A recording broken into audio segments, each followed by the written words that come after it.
E aí, clã, beleza? Tudo bem com vocês? Eu sou Elder Queiroz, estou aqui no canal para mais um vídeo para a gente falar hoje sobre termos relacionados ao mundo das finanças que muitas pessoas não conhecem. Já ouviram falar por aí, mas não sabem como isso se aplica na sua vida todos os dias. Então, vou falar para vocês por que é importante vocês saberem essas siglas, esses termos e como ele impacta no seu dia a dia. Acho que vocês já ouviram falar de Selic, IPCA, CDI, inflação e assim por diante. Então a gente vai falar sobre alguns termos e como eles estão relacionados ao mundo da finança e ao seu consumo, às suas aplicações e assim por diante.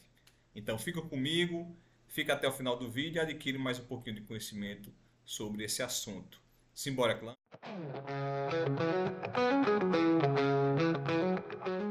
Para iniciar, vamos falar sobre a inflação, ou em termos, como a gente vai falar, do IPCA. E aqui no Brasil é a mesma coisa. O que significa a inflação? A inflação é um fenômeno, vamos dizer assim, que acontece com o dinheiro, com o poder de compra das pessoas. Vai acontecendo que aquele valor ele vai perdendo a capacidade de adquirir os bens que ele comprava anteriormente. No início do ano, você ia ao supermercado com um valor de R$ 200, por exemplo, você comprava mais produtos. Já agora, no final, em dezembro, você já compra menos produtos por conta da inflação, que é essa desvalorização do dinheiro, ou o aumento dos preços dos produtos que faz com que o valor do dinheiro ele caia. Isso é calculado através do IPCA. O IPCA significa Índice Nacional de Preços ao Consumidor Amplo. Ele é calculado através do IBGE, o Instituto Brasileiro de Geografia e Estatísticas, aonde ele avalia em algumas cidades, em algumas regiões, em alguns estados, qual foi a variação que ocorreu dentro de um mês para o outro em relação aos produtos. Basicamente, ele vai em estabelecimentos e vai verificar. Em janeiro, o preço da carne estava tantos reais. E agora em fevereiro? E isso é repassado através desse índice. São feitas várias cestas de itens aonde eles avaliam isso. Não é só alimentação, vestuário, escola, habitação. E aí você consegue verificar qual foi a variação que houve. Será que aumentou ou diminuiu? Às vezes acontece também a diminuição. Em um segmento, ele houve uma diminuição em relação ao mês anterior. Vamos dizer assim, energia elétrica, por exemplo. Estava na tarifa amarela, vermelha e voltou para verde. Então pode haver também uma diminuição nos valores do custo daquele produto ali que foi adquirido, aquele serviço. Então ele é avaliado dessa forma em relação a famílias que têm ali de um salário mínimo a 40 salários mínimos. E faz essa avaliação e isso vai se acumulando ao longo do ano e depois apresenta a inflação daquele ano, relacionado à soma das variações mês a mês.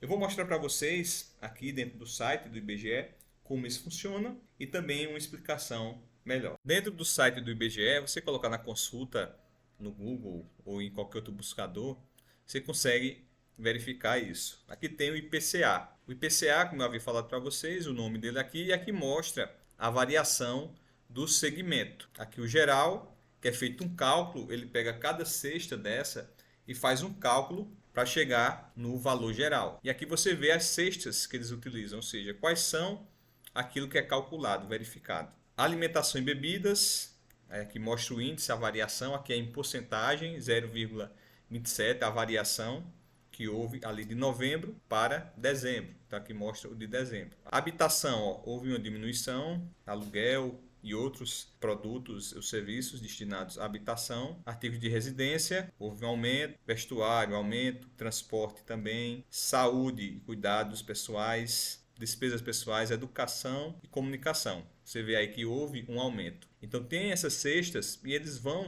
fazendo cálculo relacionado a elas e dá o índice geral, basicamente. E aqui mostra o índice geral do Brasil o mesmo que estava lá em cima, e aqui em algumas regiões você vê, não é feito em todos os estados do Brasil, nos 26 estados, não, ele é feito em alguns. Você pode ver que aqui na Paraíba não é feito, aqui onde eu moro, então ele calcula em relação a outros estados. Mas a Paraíba não e toma como geral a inflação dessa forma. Você vê aqui, ó, em São Luís até diminuiu, houve uma diferença e os outros aumentou. O que mais aumentou aqui foi em Porto Alegre. Você vê que a inflação lá foi maior, essa em relação ao IPCA. Então ele faz essa pesquisa ali com 430 mil pessoas nesses estados e trazem isso e formam o IPCA geral. Aqui dentro da plataforma do Investidor 10 para mostrar a vocês que eu acho que é completo e eu uso bastante. Né? Eu não sou patrocinado, né? Ainda por eles. Aqui fala sobre o IPCA e ele mostra aqui do mês de dezembro e aqui o acumulado no ano de 2025, 4,26. O que isso significa? Ele vai somando as variações que houve, aqui o acumulado, né, nos 12 meses, mas ele vai somando e chegou a esse resultado aqui no final do ano. Aqui vai mostrando, ó, dos meses que você pode ver, é a soma, que é o fevereiro houve o maior aumento, teve o mês de agosto que houve uma diminuição e somando ele chegou nesse resultado. Ele vai acumulando, né? Vai fazendo a soma, soma esse com esse, depois esse vai somar com esse e assim por diante até chegar nesse valor aqui, fechando o ano. E o que isso significa? O que isso impacta na minha vida? Você verifica aqui o índice do ano de 2025, 4,26%. É como você pegasse R$ 100, você fosse comprar, adquirir as mesmas coisas que você adquiria em 2024, por exemplo, quando você iniciou o ano ali de 2025, R$ 100. Quer dizer que esses R$ 100 perderam R$ 4,26, ou seja, você não tem mais esse poder de compra desse valor, ou seja, caiu ali para R$ 95,74, ou seja, você não tem mais o valor de 100. Agora você vai consumir menos em relação ao que você tinha o poder de compra. Então, basicamente, no Brasil, o IPCA ele é que faz esse cálculo da inflação. Ele vai demonstrando isso ao longo do tempo, calculado através dessa metodologia pelo IBGE. Aqui nós temos outros dados que vai mostrando dos anos, não tem todos, mas que mostra a inflação. Aqui ó, tivemos em 2021 uma alta inflação, né, ainda na época da pandemia. Aqui também 2015, você vê, e eles tentam estipular essa inflação, mas às vezes não sai como planejado. E aqui 2026 vamos verificar como é que vai ser esse ano. E aqui uma coisa interessante que eu achei, aqui ó, as cestas, alimentação, bebida, carne, cebola, habitação, energia elétrica, gás encanado, artigos de residência, mobiliários, utensílios, vestuário, calçado, transporte, saúde, despesas. Aqui é o que eles verificam naqueles estados, com as pesquisas, indo ao mercado e ver qual foi a variação de um mês para o outro. Depois, no final, ele vai somar e acumular para ver quanto foi do ano que houve de inflação. E aqui o interessante é que ele fala que de 80 a 94, o acumulado, olha o tanto aqui a porcentagem que foi, ó, de inflação que houve nesse período. Né, ali no final da ditadura, né, da Constituição Federal de 88, até chegar ali no plano real, a inflação foi bastante alta. Então você verifica como isso impacta o nosso dia a dia. Então é importante você verificar e você conhecer o que é o IPCA. Outro termo muito utilizado aqui no Brasil é a Selic, que é o Sistema Especial de Liquidação e Custódia. Ela é, a Selic, a nossa taxa básica de juros. Ela é que regulamenta os juros de basicamente tudo no Brasil. Habitação, empréstimos, financiamentos e assim por diante. Ou seja, ela é definida através do Copom, que é um comitê dentro do Banco Central. Esse comitê é formado por algumas autoridades, aonde eles se reúnem para fazer essa regulação da Selic, que ela é modificada ao longo do ano. Normalmente, eles fazem 8 reuniões durante o ano, tendo um período ali basicamente de 45 dias. Eles verificam como está a inflação naquele momento e a Selic acompanha a inflação, ou seja, ela é diretamente proporcional. Se a inflação está subindo, a Selic sobe também. Por quê? A taxa de juros ela é estabelecida para frear o consumo das pessoas, ou seja, para diminuir. Porque se a inflação já está alta e as pessoas ainda consomem mais ainda, isso faz com que a inflação vá subindo, vá subindo. Então, para diminuir o consumo, eles vão e aumentam a taxa de juros, ou seja, para diminuir a aquisição de imóveis, aquisição de empréstimos. Então, eles fazem com que dê uma diminuída nesse ritmo. A Selic também ela impacta, de certa forma, de um ponto positivo. É as pessoas que investem em renda fixa. E para quem faz a aplicação também em bancos, renda fixa, CDB, normalmente CDB que é o Certificado de Depósito Bancário, que a gente vai falar depois, mais à frente, mas ele aumenta. Hoje, atualmente, a Selic está em 15%. Então, normalmente você consegue encontrar em renda fixa alguns investimentos que pagam esse valor de 15% ao ano em relação ao que você está investindo ali. Ou seja, ela vai impactar nessas operações financeiras, tanto de você pegar um empréstimo como você emprestar o seu dinheiro ao banco ou a outra pessoa jurídica. Então, a Selic é basicamente a nossa taxa de juros que acompanha a inflação. Quando a inflação ela diminuir, a taxa também vai diminuir. E quem define isso é o Copom, que é esse comitê do Banco Central que faz essas reuniões. Não necessariamente ele vai aumentar ou diminuir em uma reunião ali a taxa. Vai depender do que eles verificarem. Eles podem manter a taxa basicamente estável ali durante um período, para que isso não venha afetar a economia. Vou colocar até um quadro aqui mostrando para vocês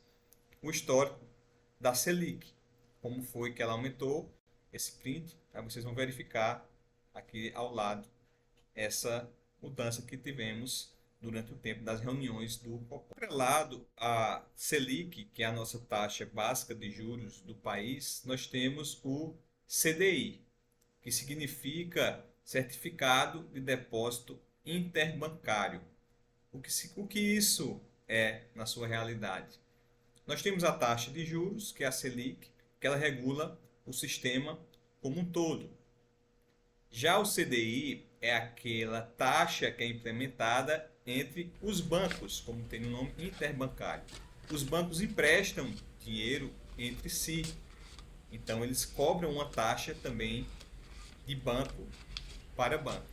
Isso também impacta nas aplicações financeiras que a gente faz na renda fixa. Normalmente, o CDI, ele acompanha ali, fica bem próximo à Selic, mas um pouco abaixo. Hoje, o CDI está a 14,90 e a Selic está a 15.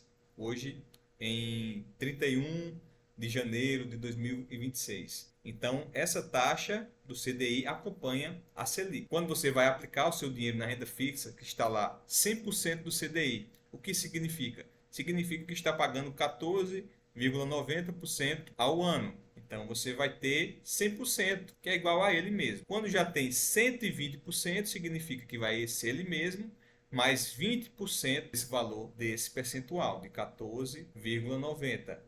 130% do CDI vai ser sobre esse valor também.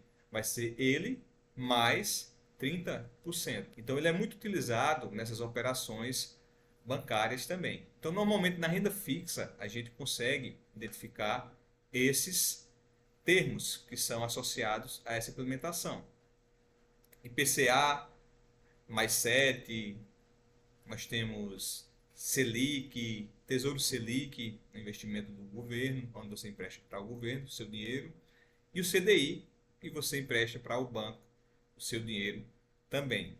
Então, tem esses termos que são bastante utilizados, que são IPCA, que é a inflação, Selic e CDI. O vídeo de hoje era sobre esses termos, que são usados bastante no mundo da finança, e algumas pessoas não entendem. Espero que tenha sido claro e objetivo em relação a eles e que vocês, quando verificarem um termo desse, já saiba o que é e para que serve. E até passe para outras pessoas, tá bem? Se gostou do vídeo, deixa o like, comenta, compartilha o que você aprendeu de novo aqui, esses termos, e se inscreve no canal para acompanhar os próximos vídeos também. Valeu, clã!